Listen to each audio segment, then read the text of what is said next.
What is up, Facebook Live? You're in the house on Top Dawgs, Northeast Kayak Fishing TV.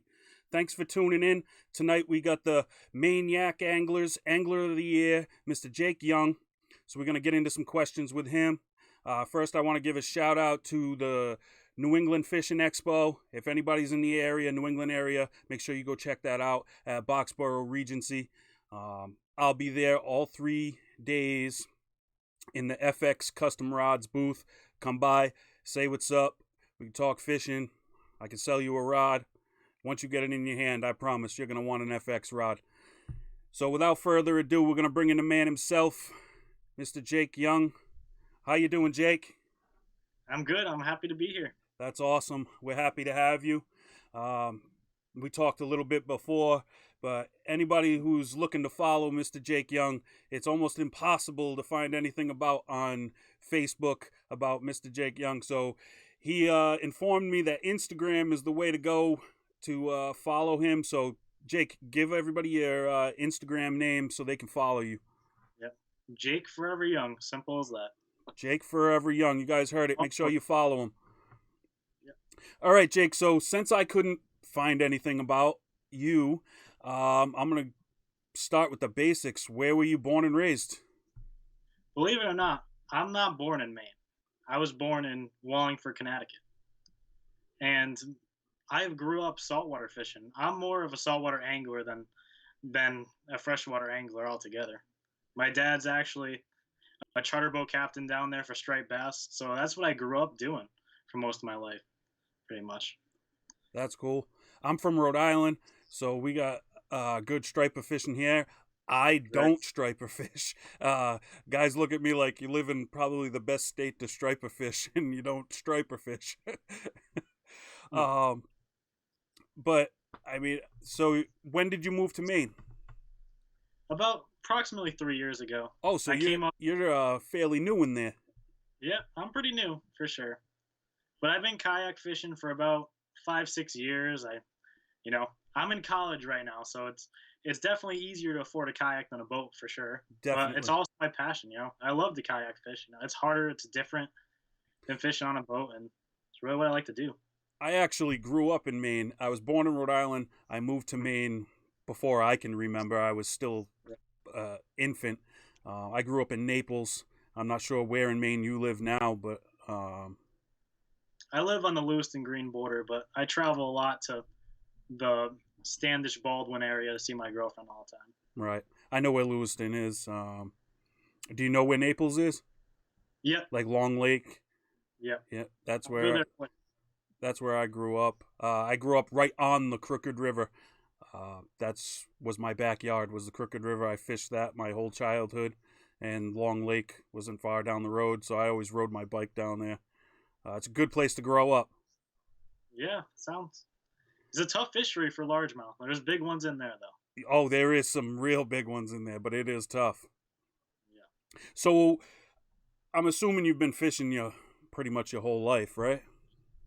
Since I could hold a rod. Right. When did you really get serious into it? Like, this is what you want to spend your off time doing? Do you mean like fishing as a whole, or do you mean kayak fishing? I mean fishing as a whole. I mean, since my dad was a charter boat captain, I've been doing it all my life. I just know how to do it, Yeah. It's pretty much built into my DNA, so I've been doing it all my life. It's part of my life, honestly. That's the best way to say it. Does your dad still charter? He does, he doesn't do it like on a daily basis because he doesn't want to like lose the love to fish. He still loves the striper fish, so he does it on occasion, but he likes to go out himself and me when I go visit Connecticut. But he does bring some buddies out. That's why I asked that question about when you thought about being serious, because sometimes when you're looking at it as a job point of view, you can lose that love for the game. You know what I mean? You could feel like you gotta, I have to go fishing today, so that's why I asked that question. Now, kayak fishing, what made you decide to try kayak fishing? Well, my dad pretty much got me into it. He had an old sit-in kayak, and I don't even remember the brand, but we went out probably 6-7 years old. We started doing that, And after that, I was pretty much hooked. I bought a kayak around 13, 14, and when I got a vehicle, I was just driving all over the place, fishing as many ponds I possibly could. That's awesome. How old are you now, if you don't mind me So asking? I'm 22 years old. 22. Wow, man, you're still young, real young. I'm currently attending the University of Southern Maine as an environmental science major. That's awesome. That's awesome. That's a good field to get into. We need more people getting into fields like that to protect our fisheries and our environment. Uh, so that's good. Props to you for going for that. Uh, Yep. it's not one of the popular things these days. No, people don't realize how broad it is, and how many what it can cover from health to fisheries to pretty much everything when you go into a field like that. So Jason it definitely. Gardner tuned in already. He says at 22 he kicked our ass, so wasn't even close. You beat them that bad, huh? I mean, I think I had like two first place finishes, two second place finishes, four third place finishes, and one sixth place finish. So I mean, it was a pretty good season for sure. That's But that's pretty good. That's much better than my season went this year. That's for sure. and it's actually my first season. I came out and kayak fished.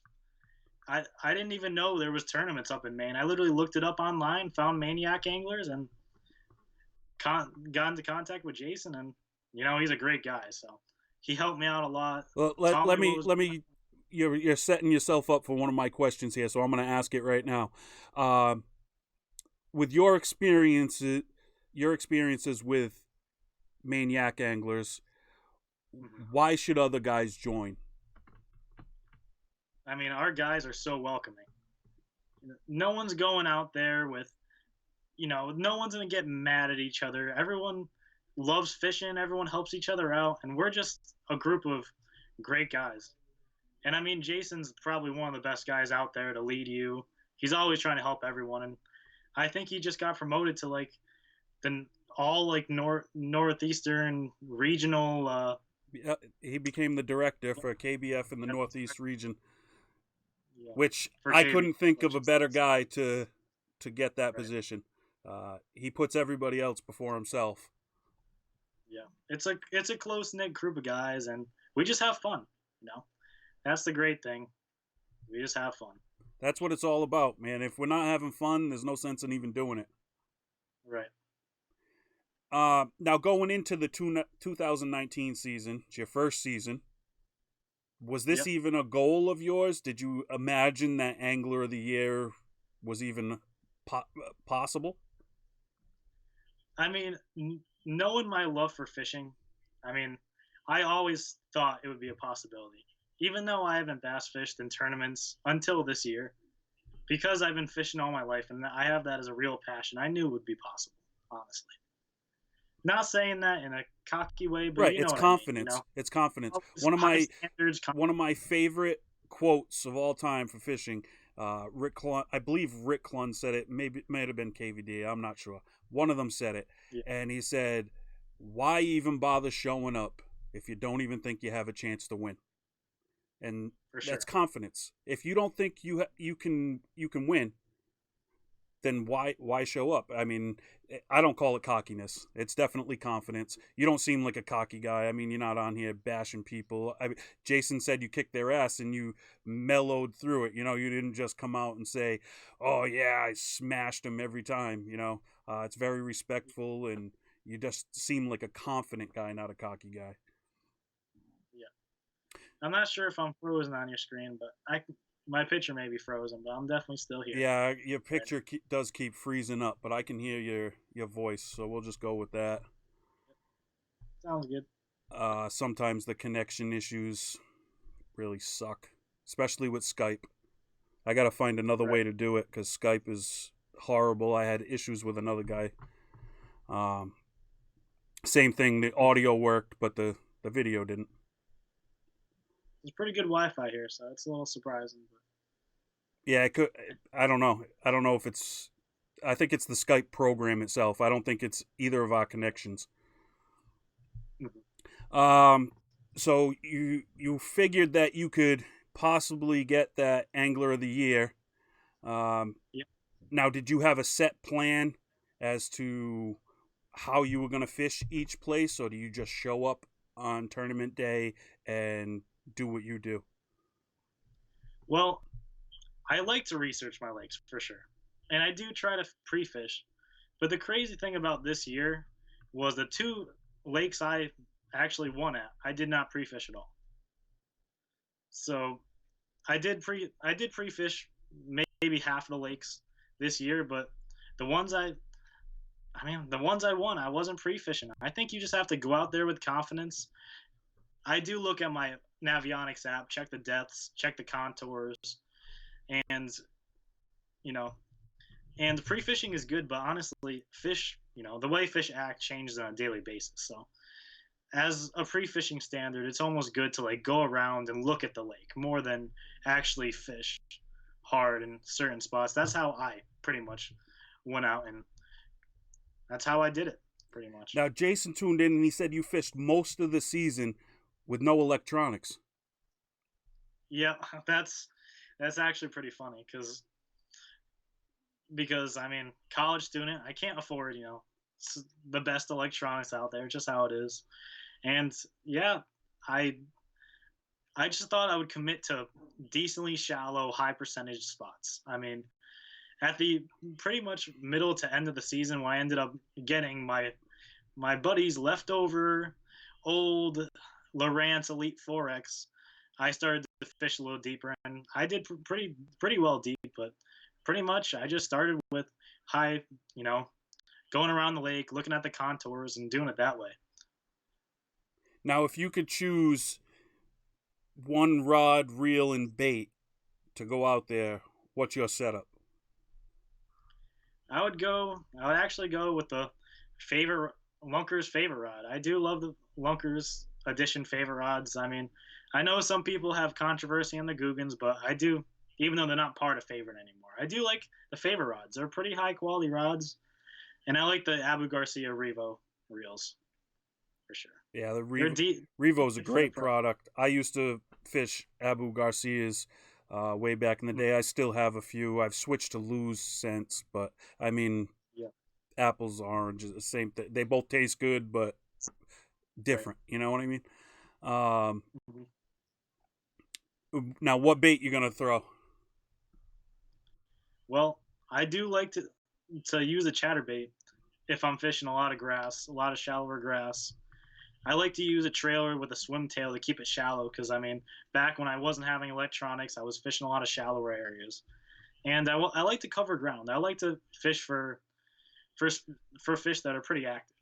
I mean, if I think I find the high percentage spot, I may go back and drag a jig or throw a Senko if I have to. Yeah, Adam Rook just tuned in and he said bubblegum Senko.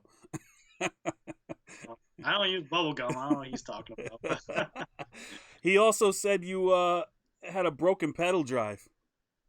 Oh yeah, there was one tournament, or it was at the end of the year, Crescent Lake. I don't know if that was like one of the last tournaments before the championship, but I actually sat on my hog trawl, broke that, and I was on I was on a good amount of fish. I broke my hog trawl. I ended up getting one from, I forgot who gave it to me. One of my buddies brought it up to me, and my pedal drive broke, and then my fish finder went out. So I'm fishing in 28 foot of water with no pedal drive and no sounder for for a good smallmouth out there. So I ended up somehow coming in third place, but that was a mess of a day for sure. Crescent Lake is one of my favorite places to fish in the whole Northeast. Probably because I grew up in that area and fished it quite a bit. I mean, my dad would bring me over there. I'd fish from the side of the road. My dad wasn't a fisherman at all. Everything I know about fishing, I either learned from books or just being out there on the water. My dad doesn't do fishing. He don't touch bait. He don't touch fish.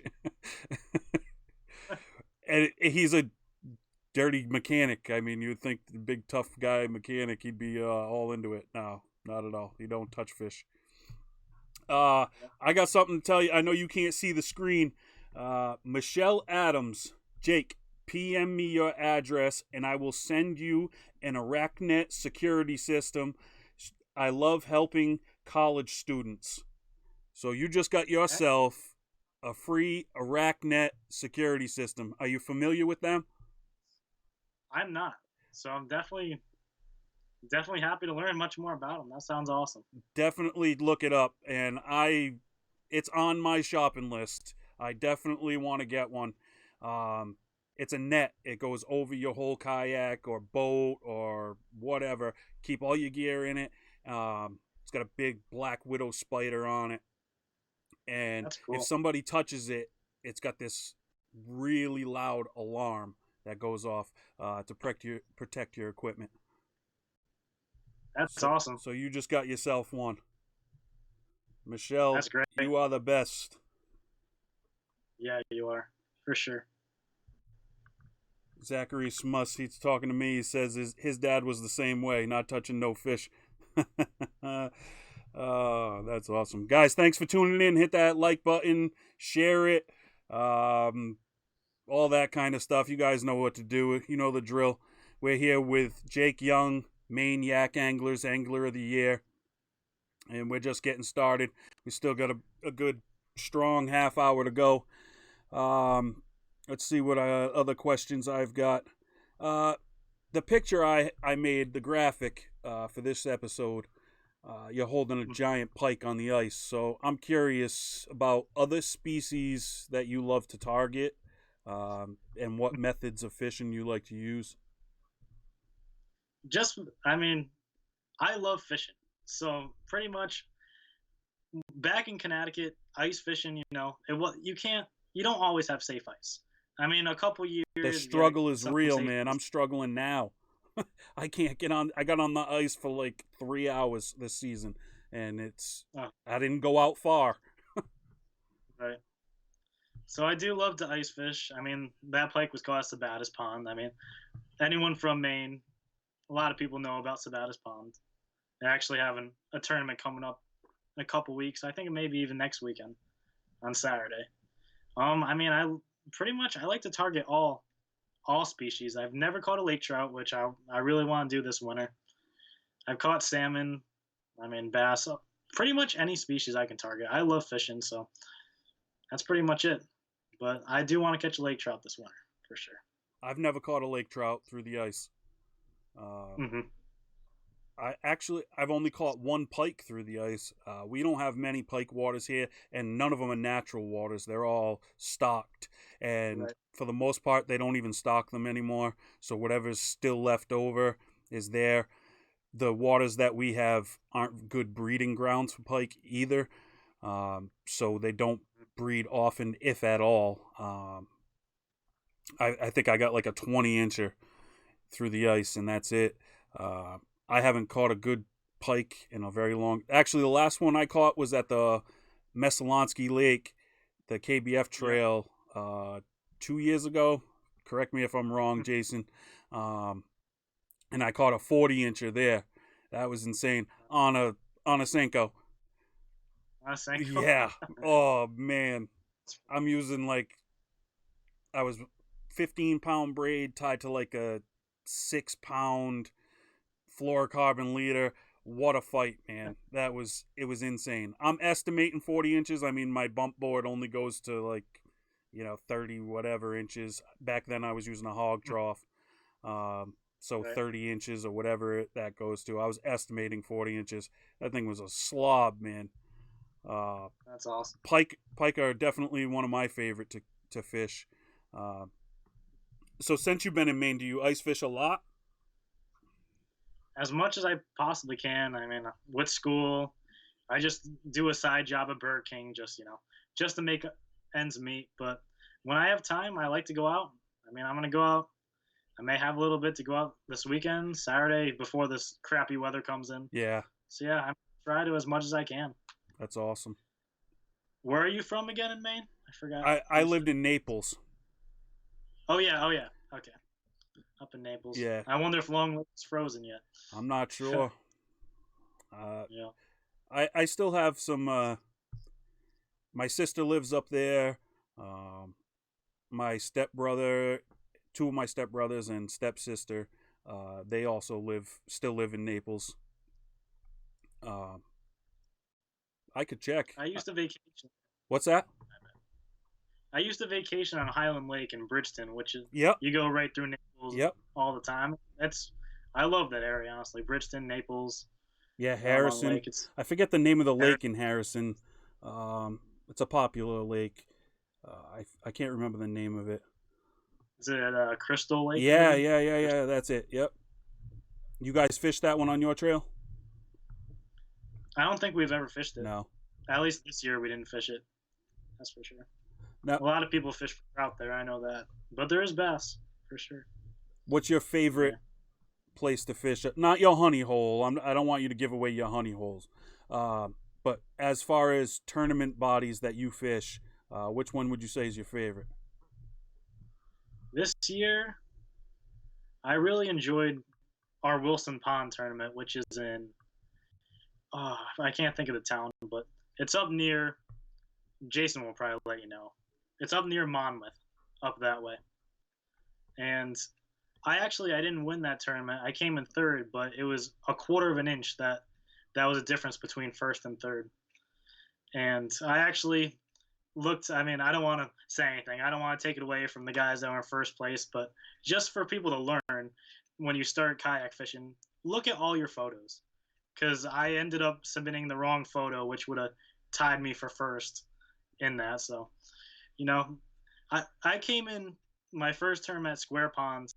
I didn't know what I was doing, and I started submitting fish with like the mouth like a quarter the way open and not stretching the fish. And Jason actually came and he video called me, and he was like, "Your first, my posts weren't submitting at all onto the app, and I couldn't keep the mouth closed in the fish. I did not know what the hell I was doing at the time, and I ended up winning somehow. I ended up winning. But You don't know how many times I see that happen. The guy that has right, never fished a tournament before shows up to the ramp, no nothing on his shoulder, no chip, nothing. Gets in his Dick's Sporting Goods kayak, goes out on the water, and crushes us all. It's all up here, man. It's all up here. Once you let it start bothering you and you start thinking too much, that's when you screw everything up. If you go in it to just fish and have fun, you can win every time. for sure. I do love native kayaks. I mean, I had mine. Cabela's had a decent sale because Cabela's stopped holding native kayaks, and I got mine for like $1,200. And I was like, you know what? It's time to upgrade. I just had a nice little paddle kayak before, but I got the native for this year with a pedal drive, and I've had fun with it. It'd be nice to have a Torpedo or a Bigsby jet, but I gotta live by what I can do at the time for sure. Yeah. Trust me, the whole trolling motor deal is not all it's cracked up to be. I had a Old Town Predator and I had a trolling motor on it. I got rid of it for a Old Town PDL. I rather have Mm. the pedal drive. You don't have to worry about charging no batteries, nothing. I Right. can go as far as my legs can take me. Um, Uh-huh. Days I've put over 10 miles on the water. I mean, your legs will take you forever. You know what I mean? You're a young kid, your legs will take you even further. I'm fat and old, and I can do 10 miles. Uh, so, pedal Oh, drive is the it's a way nice to go. Yeah, it is for sure. And the natives are definitely good kayak. They're little bulky. Uh, I know a few guys that have them. And those things are definitely heavy. They're like Yeah, they're like a half a boat. right. Now, I have the smallest. I have the Slayer Propel 10, so I have the smaller version of it. But I think that one's actually only like 60 pounds. So I can pretty much pick it into the truck, take it down, walk it around. Not too bad really, with the weight. that one's Yep. only 60 pounds, huh? Yep. I forget what this guy's got in my club. He's got one, and man, it is heavy. It is super Right. heavy. But then again, it's all rigged out and decked out with every accessory you could think of. uh, Of course. Now, for 2020, what are your goals going in? Do you shooting for AOI again, or are you just going out fun fishing? I want to I want to win AOI again. I mean, I'm gonna come out. I'm gonna do what I'm gonna try to do. I hope the field gets larger. I hope maniac anglers grow. But it's not all about winning. It's about having fun. So I mean, if I can win, I'm gonna set the bar high, try to win. But whatever happens, I just want to have fun with the guys and hang out with the guys. I mean, I fished with Jason. I fished with Jangle. Just out of the tournaments, I like to enjoy times with the guys. So as long as we're having fun, I will set the bar high though, for sure. And I do. I guess Bass is coming out with their own kayak tour, or however that's going. Yep. And I want to see if I could do something with that. See if I could qualify anyway. To get to the I'll try to classic. step. You got to get to the classic, Right? man. That's like all our dreams growing up. I will try for sure. Yeah, I'm super excited about the Bassmaster Trail. Not that Mhm. they're trail events; they're not up in our region, but that they're allowing us to do the state level to qualify, guys. I mean, that's pretty exciting. Yes, it is for sure. Now, let's get into that a little bit. How kayak fishing is expanding. I mean, you say you've been doing this since you were 13 years old. So almost 10 years you've been kayak fishing. Did you ever think that kayak fishing was coming to this level? Back then, no. Back then, I didn't really hear about KBF until I started watching. You probably know Greg Blanchard on YouTube a couple years ago. I didn't know much about KBF at all.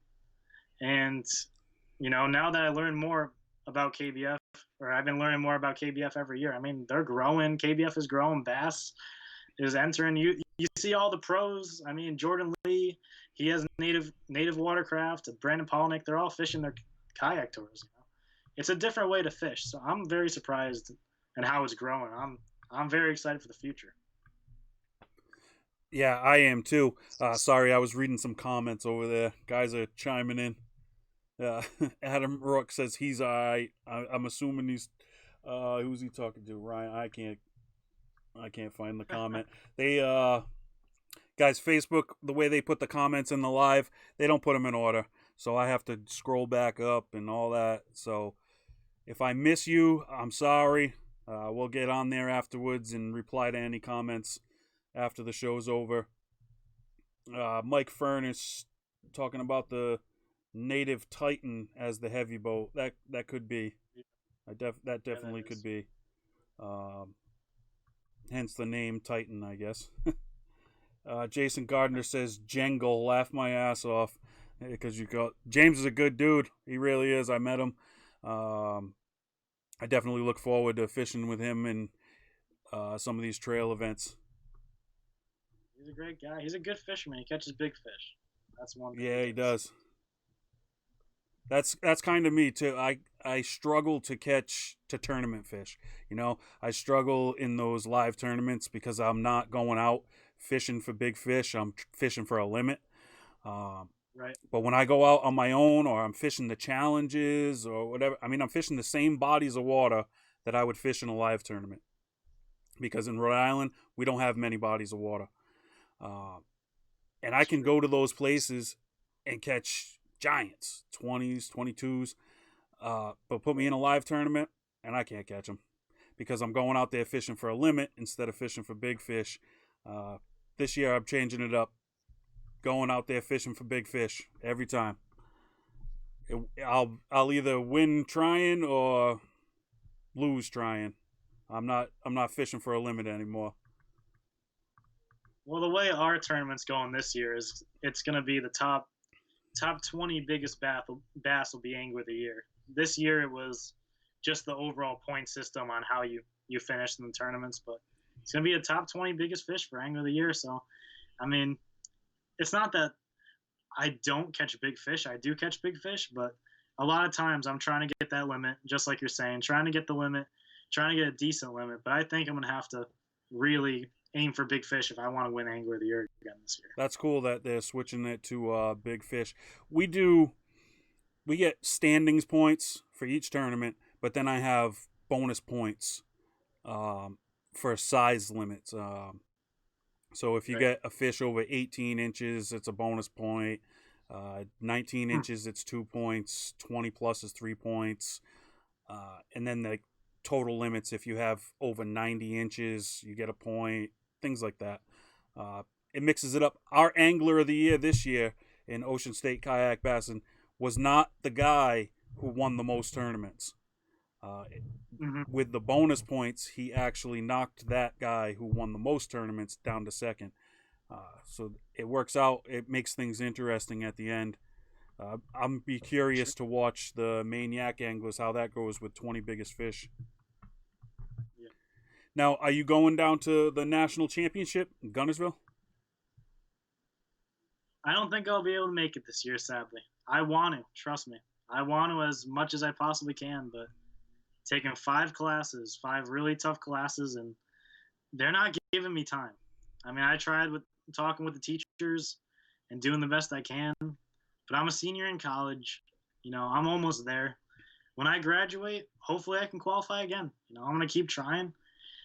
Trust me, I want to as much as I can to get down to the national championship, but I'm also trying to think of what's best for me at the time, Right, money wise and travel wise, and I got to do what I got to do. College has to come first. right. And It's you're just how it almost is. done. Like you said, there's always next year. Right. You're still young. I wish I Yeah. had something like this when I was your age. We didn't have the kayak fishing thing. I mean, I had a Hmm. small John boat, like a 15-foot that I converted to a bass boat.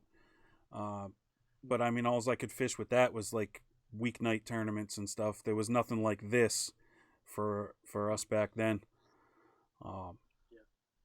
I wish you could make it down to the national championship. I I'd wish like to so see too. how you Trust do me. down there. How did you qualify? Just through Maniac Anglers, or did you do some KBF stuff to qualify also? So I did some of the KBF like monthly challenge. I think I did too. But honestly, the only time I ended up participating in that was with the tournaments I entered.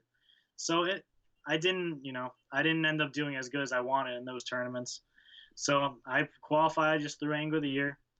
Next year, maybe if I have more time, I'll do more of the KBF challenges. But right now, I'm definitely mostly interested with our maniac anglers and qualifying through there.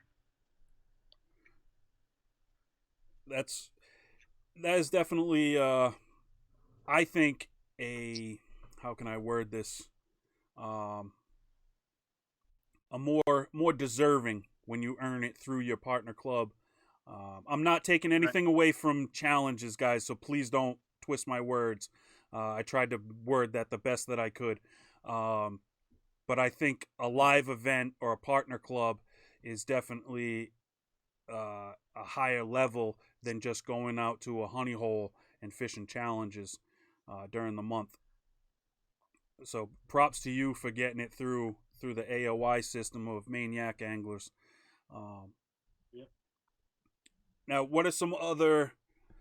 Give some guys some tips on your say your top baits. What would you give Top tips on? baits. All right.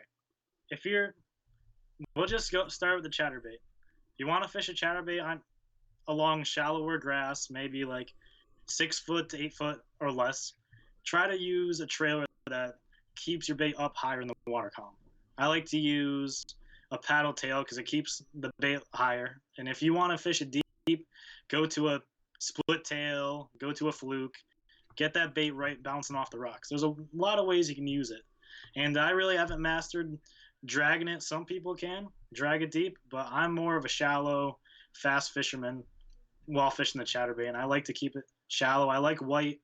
Some people like green pumpkin. I know Jason likes green pumpkin, but I like to use the white original chatterbait along the grass, and that seems to get a lot of big fish for me, for sure. Yeah, I like chatterbaits also. Um, like you said, paddle tail. I use it with a paddle tail almost all the time. I use a Yeah. lot larger paddle tail than most people use. Like I said, I like going out for big fish. And when I get a bite on my chatterbait setup, I know damn well it's going to be a big fish. Uh, but like you said, use that split tail, or sometimes I'll even use a craw on the back of it if I want to go deeper. Um, but Sure. here in Rhode Island, we don't have much for deep water. I mean, our deepest pond is probably only 30-foot max.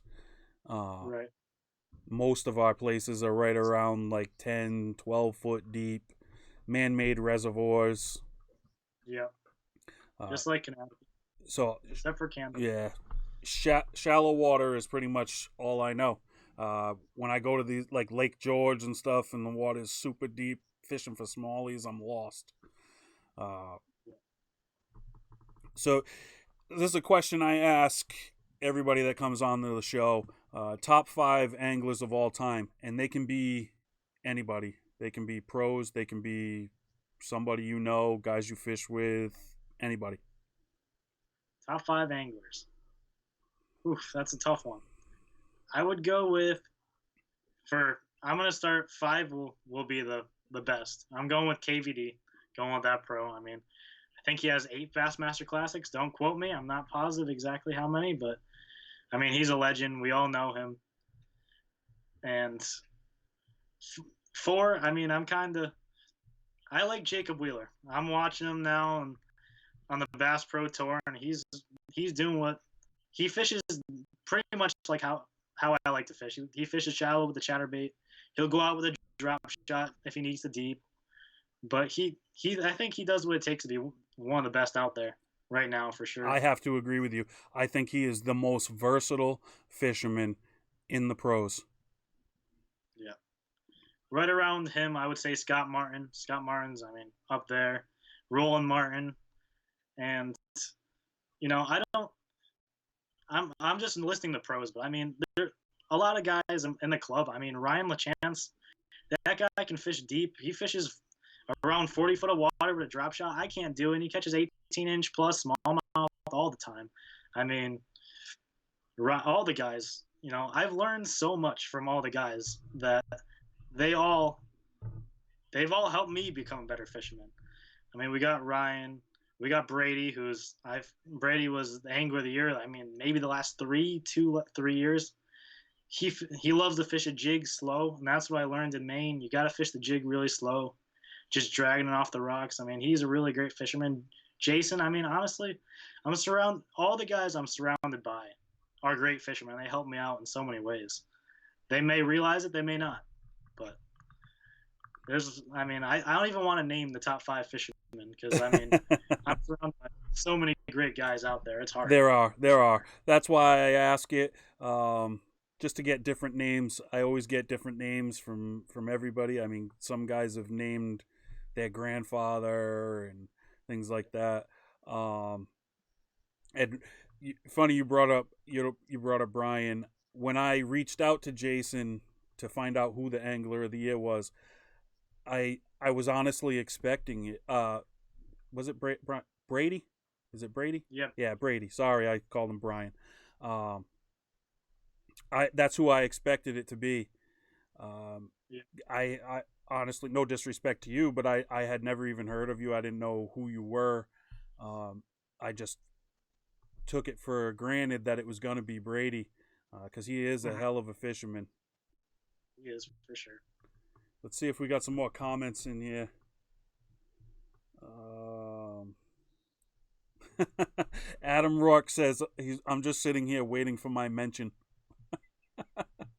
Adam, you're a great fisherman too. I'm sorry, bro. I'm just trying to name a bunch of people. Oh, that's great. Jason had a comment about the green pumpkin. He said he wants me to edit that out. He doesn't want anybody to know. Yeah. I'm sorry, Jason. I'm not telling them what type of chatterbait it is, but I did tell you what color. Yeah, it's not jackhammer. No. Jason doesn't even throw chatterbaits. He throws a Senko. No. He throws a Senko. Yeah. Wacky. That's what I meant. Senko. Green pumpkin Senko. Yeah, that's what I was green pumpkin Senko. What Jason, what's the name of this, the Dorigo, I don't know how to pronounce your bait company, but What's your? Is that lunker stick? What's he call it? I think I honestly I think it's called a lunker stick. It may be wrong. I may be wrong too. He We'll said see. you're both dead to me. Well, we're not helping Dorigo Bates out that much, I I guess. guess not. Guys, get those lunker sticks or Senkos or Jason Gardner wacky special editions. Just check out Dorigo Bates on Instagram. They'll have what you need. Adam said it is lunker sticks. Thank you, Adam. Best in the biz. I'm still waiting for my grubs, Jason. Jason said he was going to make me grubs, and He owes me swim baits too, I so never got my I grubs. And you owe Jake swim baits, so he can put them on his chatterbait and beat you again. Sounds good to me. Who else we got in here? We got a bunch of people that watch tonight, which is great. Jason said the mold sucked. Is that for the grubs or for the swim baits? I still see you making swim baits, so I'm going to assume grubs.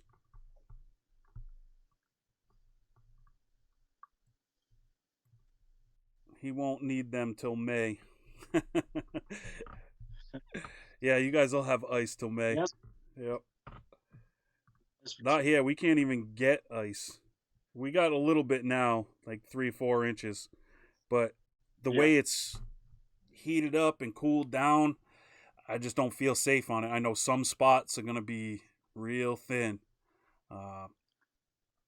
Everywhere I've gone has around 8 inches up here. Wow. So. Maybe I need to take a ride.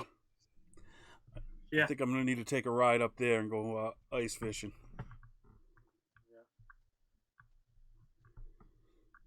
Josh, you're just tuning in, man. You missed 3/4 of the show. What's up, Josh? So, are you planning on upgrading the electronics this year? Or are you still going to go with the hand-me-down Lowrance that you got? I hope I can upgrade. I'm looking at Garmin's. I am looking at some Lowrances, but there is a Garmin, I think EchoMap 93. I forgot what it's called. That's what I have. That's what I have. Is it? Yeah. Solid unit, man. If you can afford that unit, get that unit. Yeah. There's some sales that go around Cabela's and stuff. So I've been looking, but we'll see how I can afford. If I can afford to upgrade, I'll do it. Sure. Yeah, man. The Humminbird definitely has the best imaging. I won't take that from them, but their user interface sucks. Right. And I'm sorry, Humminbird, and I honestly hope you hear this so that maybe you will fix it. I was a Humminbird guy since I started fishing. Since I started using electronics, I used Humminbirds. Last year, I made the switch to Garmin because the Humminbird Helix still didn't have touchscreen. In this day and age, if you're using that type of an electronic, it has to have touchscreen. Humans have evolved to be very needy and lazy and stupid. We need it to be as simple as possible. Their Helix unit, to change the view from, say, down imaging to side view, you have to hit a button repeatedly.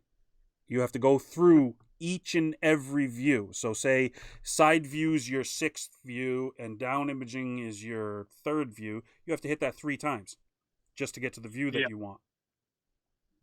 So yeah, my friend has a 7. I mean, it looks great, but he switched the Garmin for the front of his boat. So he puts that one on his trolling motor. So I think he's actually liking Garmin a little more, but I do like the Helix, like you said. I mean, they have really good picture, good screen, but but Garmin. I'm looking at Garmin's right now. That's what I'm thinking. Yeah, and now this year they have the UHD, which is the ultra high def. That's a little bit more money. I think that one's $1,000. Right. But they're discontinuing the old ones, and you can get those for around $500. You got to find somebody that has them right now. because Right. I know they've been selling out like crazy. I think Bass Pro and Cabela's is all out of them. Mhm. Because the head unit is still the same. The only thing that Right. changed is the ultra high def transducer. Um, so those things are selling out like hotcakes, man. And Panoptics, Live Scope, Right. whew, man, if I could afford Yeah. that, I would have that on my kayak. Because I don't I like to know. crappie Is fish, honest. and Yeah. that to me is like the perfect setup for crappie fishing. For sure. For You sure. fish for? Do they have much crappie up there? I don't remember catching them when I was a kid. Oh, yeah. I've been doing a lot of crappie fishing through the ice with my Vexilar ice fishing bundle, and I catch a lot of crappie. Pleasant Ponds up in. We actually have a tournament coming up there up in Richmond. Plenty of crappie. There's a lot of places up here that have big ones, really good sized fish. Josh was saying the 360 looks awesome.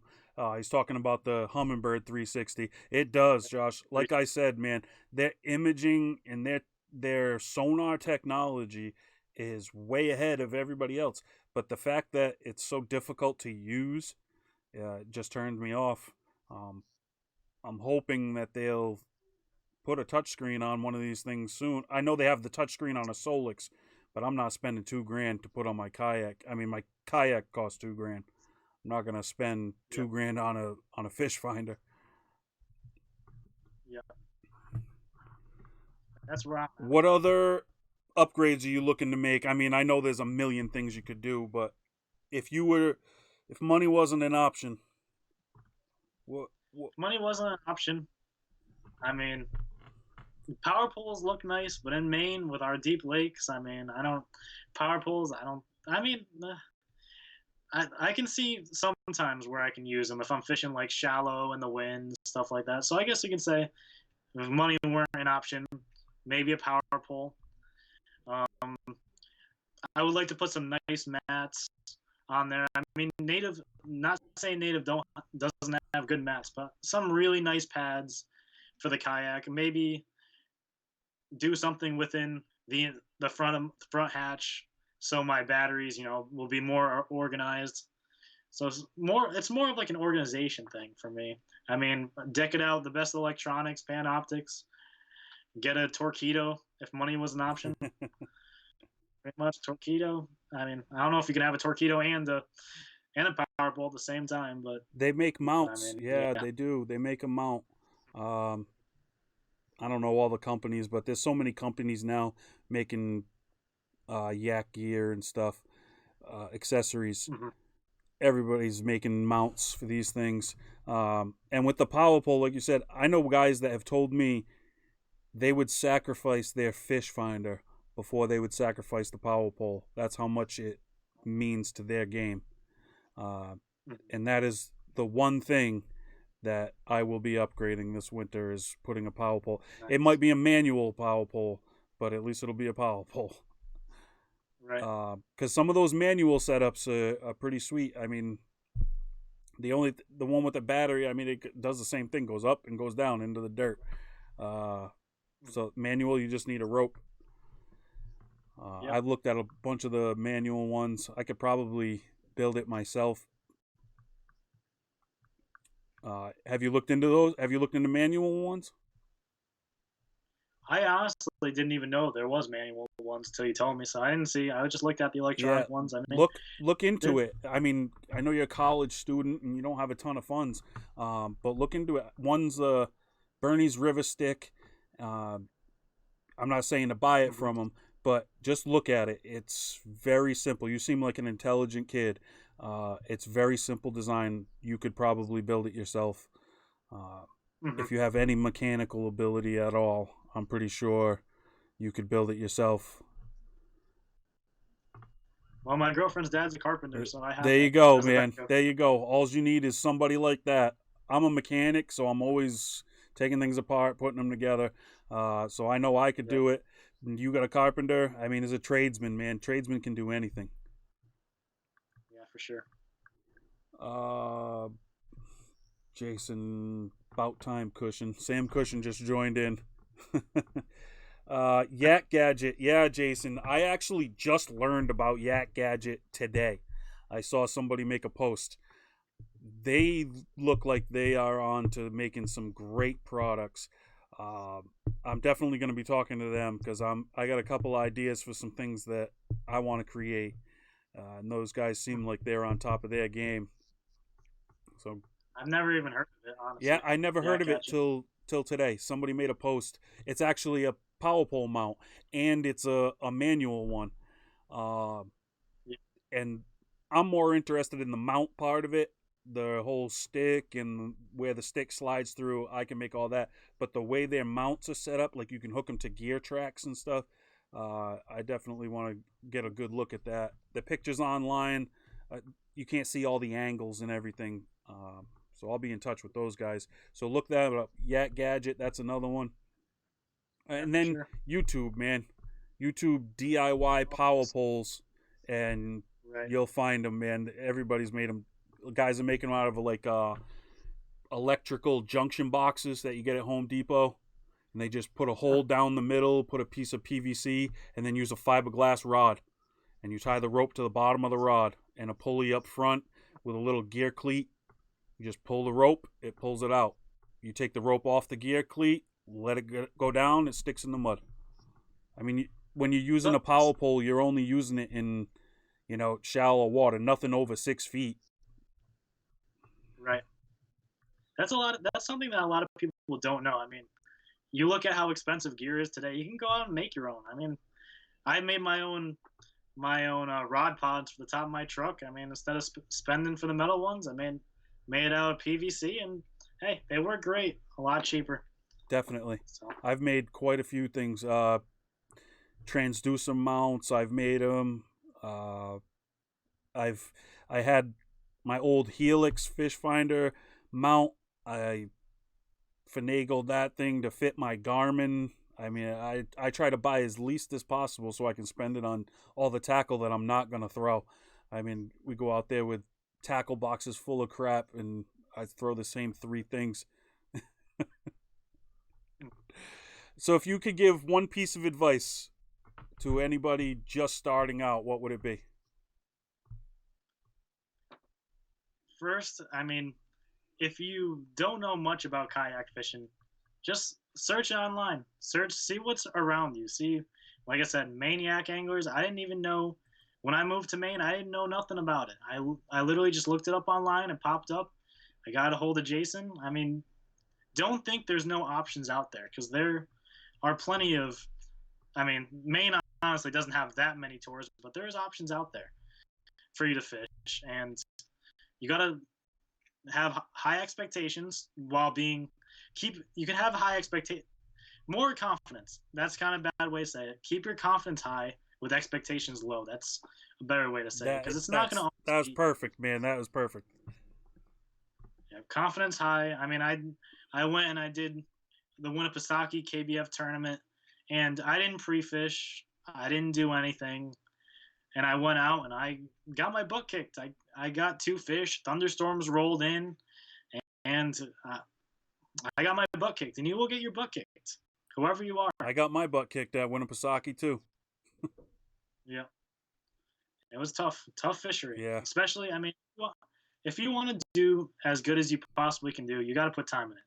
Go research the lakes, talk to locals. A lot of locals know about the fisheries around them, so talk to locals, research the lakes, and if you can pre-fish, you have time to pre-fish. Go out and at least look and see what you can see out there. yeah. I had a great day pre-fishing in practice. I found fish, a ton of fish. Mm-hmm. Went back on tournament day, and all my fish were gone. I Yep. ended up catching two fish, I think. Not even in the spot that I found them on. I just couldn't get the same pattern. Practice day, shaky head on the bluffs. I was killing it. I had to stop because I was catching getting too many bites. I was like, I got to get out of here before I destroy it. I figured I'd come back and they'd still be there, and they weren't there. I was fishing pretty close to where Chris Ellis came in second place on that tournament, Mr. Tightlines Yep. on YouTube, and I mean I was fishing around him, and by the time I got to the spot, he pretty much got him. it was so windy, the storms were rolling in, and I couldn't catch. I caught 1, 2 fish out of the spot, and it was pretty much it for me. Pounded full of rain. I mean, I guess some of the lake saw rain, some of the lake didn't see rain, but it was brutal where I was for sure. Yeah, we had a storm roll in where I was just as I got out to the main lake because I was swinging, swinging for the fences. I had nothing. I'm like, I'm going out on the main lake. As soon as I got out there, here comes that storm. And my butt cheeks clenched right up, and I was pedaling my ass off as hard as I could to get back in that cove. I found some islands and tucked myself in there for a little while, waited it out. That was sketchy. Another thing to say to the guys is wear your life jackets too. I mean, it's important. Safety is important. I mean, Winnipesaukee, I learned, places like that can get pretty wavy. That's for sure. Yeah. It could be the ocean out there. Make sure, you're wearing your life jackets, and there's a lot of options out there. You don't need a big bulky one. You can get little ones that deploy when you fall in the water, the manual ones, but make sure you're safe when you're out there for sure. I don't know what Brian's talking about. Sorry, Brian, I don't know what you're referring to. I missed when the comment popped up. Again, Facebook, they wait forever to give me the comment. All right, Jake, I'm going to let you say all your thanks to everybody that you want to thank, and then we'll get you off of here, and I'm sure we'll see you back during the season. Yeah, for sure. Thanks to Maniac Anglers. Thanks to Jason. Thanks for everyone viewing. I mean, I had a great time, and hopefully I'll be back next year. Do it again, hopefully. Well, you'll definitely be back. Going into the season, I'm actually going to be keeping track of all the results of the Northeast clubs on their regular weekly tournaments or 2 weeks, however many. I mean, we usually do a tournament every 2 weeks average. So each week there'll be a club that I'll have on and have the winners on for a quick chat. So I'm definitely sure that you're going to be on here again because you're going to win some more tournaments. I can see it. You definitely have that drive and that confidence. So thanks for coming on, Jake. I had a great time. Like I said, I didn't know anything about you before because you're non-existent on Facebook. Right. But I learned a lot about you tonight, and I look forward to learning a lot more and watching you grow as an angler. So thanks again for coming on, and we'll talk to you next time, buddy. Thank you. Appreciate it. No problem. Anytime. Guys, that was Mr. Jake Young. Maniac Anglers, Angler of the Year. Thanks for viewing, guys. I had a great time. We had a lot of interaction tonight on the show. Zachary Smuts, good luck and great show. Tight lines. Thanks, Zachary, for participating. Guys who weren't tuned in earlier, AracNet gave away a free AracNet security system to Mr. Jake Young to support him as a college student. It's tough for a kid to be in college, working, and doing the tournament fishing thing. So that is great. Michelle, thank you very much. I saw your comment about having you on the podcast. Absolutely. You can shoot me a message, or if I don't hear from you in a couple days, I will definitely shoot you a message. Jason Gardner, I can't thank you enough for what you've done for not only Maniac Anglers, but for the kayak community in general. Like I said earlier, they couldn't have picked a better guy for the regional director in the Northeast. You put everybody before yourself, and I cannot wait for this 2020 season because I know you're going to hit it out of the park, man. Cannot wait for that regional final up in Waterville. I finally get to go back home where I grew up and fish for some fish.